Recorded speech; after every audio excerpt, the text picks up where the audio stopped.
So Reservoir Dogs got a very strong response. Who is this Tarantino guy making this very stylized violence? You'll hear that a lot about Tarantino, right? Stylized violence and new Hollywood sort of filmmaking, along with these spaghetti westerns, or Sam Peckinpah, Leone influence, whatever.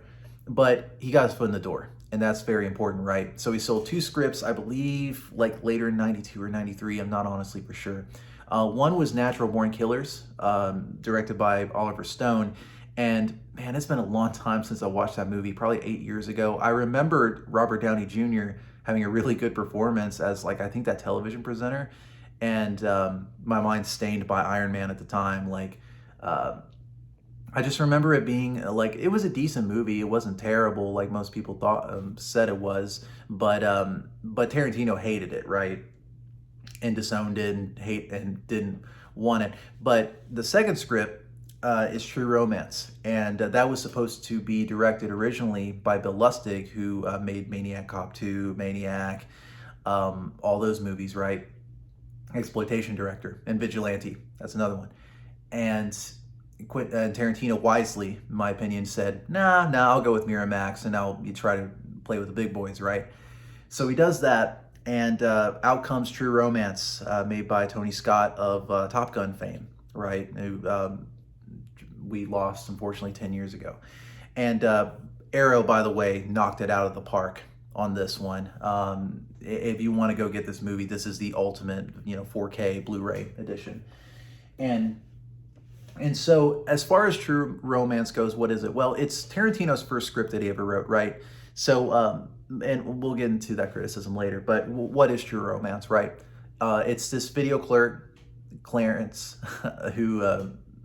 Clarence, who is not so subtle, like autobiographical sort of touch by Tarantino, who was a video store clerk, which Clarence works as, right? He's a very lonely guy, and as a favor, his boss, well, not as a favor, but his boss for his birthday calls upon a call girl to, to have some fun with. Gosh. Played by Patricia Arquette, who goes by the name of Alabama. And they eventually fall in love.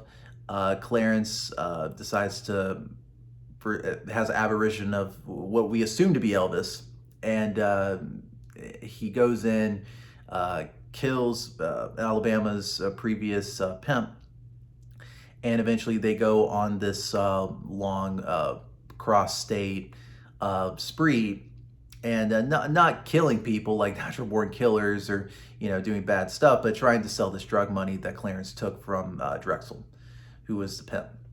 And that's pretty much the long and short of it, right? So along the way, you have these immortal scenes that we'll talk about, and memorable characters as well. So first and foremost, why True Romance? Why does True Romance still get the love that it does, right? It's the characters. Drexel, played by Gary Oldman, is one of the best performances that he's done in a movie. Like, that's including Meantime, Dracula, like everything that he's done. I think I like this, this 3 or 4 minute performance that he it's just great. Like, you just need to watch the movie, right? Or clips on YouTube, whichever. But there's also the absolutely famous Christopher Walken and Dennis Hopper scene, which has been immortalized and has been talked about. It is the performances that are key to this movie. And I think it is sort of the best thing about the movie, and also its hindrance, because the main part of the movie you don't really care much about in the scope of you don't really care much about it. Well, at least I didn't. I didn't think that Slater or Arquette really had this sort of chemistry that sort of brought them together. There was nothing really there that like really wanted to draw my attention for them to succeed or anything like that. It was mostly just, and like I said, I think I've said it before in previous reviews, you don't really have to love any character to like really like a movie, but in this instance, it was really sort of like a driving force behind it, where you want to see these two kids succeed. And for me, I really didn't care one way or the other. Also, James Gandolfini, who plays this really sadistic guy, really like the scariest guy in the whole entire movie, and that's including Drexel's Gary Oldman, right? beats up Alabama in one of the, not a key scene, but it's a very violent scene.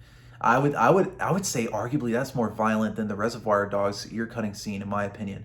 He played Tony Gandolfini played that part so well that of course he got the role of Tony Soprano based off of that performance. So it's just a lot of characters and a lot of um, scenes that have impressed so much over time that I think that we like to give True Romance this sort of spotlight that it's a good movie, but so and so and so, right? So and I think that's what I think about it. Well, that is what I think about it.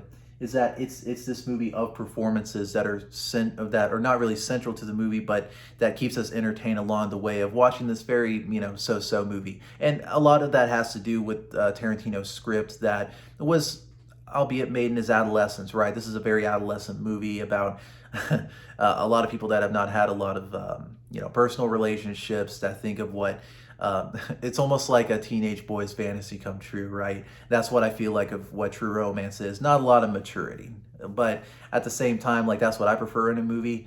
But with that being said, like True Romance is a movie that I would recommend just based off of the performances alone, because it's really good. Not Slater and Arquette's, which I think they did okay, but it's the other performances that pop up over time that I think is just it makes the movie a worthwhile viewing experience. So, True Romance didn't make a whole lot of money at the box office. It did. Um, there was because it simply just wasn't marketed very well. And that was not the case, I believe, with Pulp Fiction, that would come out a year later, and that will be the next video. So, if my recommendation, A True Romance is a movie that I would recommend watching. Stream it wherever you can. Buy it from Arrow. Um, I think it's a good movie, but it's not like one of the like it's not like one of the signature like movies of the 1990s as much as it is a sort of pleasurable viewing experiences in the form of these separate characters that pop up over time. But thank you so much again. I'll release the next video here soon. Thank you so much, guys. Appreciate it.